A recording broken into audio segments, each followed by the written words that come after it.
ঢেউয়ের কলতান আর বৈঠার সলাত সলাত শব্দে উতলা হয়ে ওঠে শান্ত ভৈরব নদ। দুই পাড়ে হাজারো দর্শকের হৈ হৈ আওয়াজ ও করতালি আনন্দঘন পরিবেশকে আরও মাতিয়ে তোলে। শীতের বিকালে দক্ষিণবঙ্গের শিল্প নগরী নওপাড়ার বুক চিরে বয়ে যাওয়া ভৈরব নদ জয় করে পুরস্কার নিয়ে গেল গোপালগঞ্জের টুঙ্গিপাড়ার একটি বাইচি দল। যশোরের অভয়নগর উপজেলার নওপাড়া পৌরসভায় ২১ নভেম্বর এই প্রতিযোগিতার আয়োজন করা হয়। ৪ গুণ শক্তিশালী এনজাইম ও অধিক ফেনা সমৃদ্ধ অরিক্স সিলভার ওয়াশ মাত্র ৭০ টাকায়।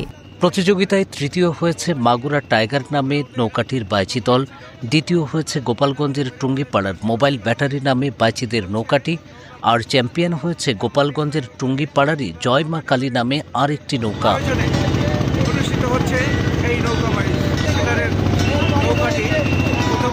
অভয়নগর স্পোর্টস ক্লাবের প্রধান উপদেষ্টা এম আশিকুজ্জামানের সভাপতিত্বে অনুষ্ঠানে প্রধান অতিথি ছিলেন যশোর ৪ সংসদীয় আসনে জামাতে ইসলামী মনোনীত সংসদ সদস্য প্রার্থী ও যশোর জেলা আমির অধ্যাপক গোলাম রসুল।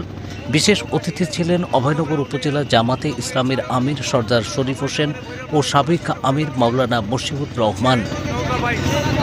জামাতে ইসলামের উদ্যোগে এবং অভয়নগর স্পোর্টস ক্লাবের আয়োজনে অনুষ্ঠিত হচ্ছে এই নৌকাবাড়ি।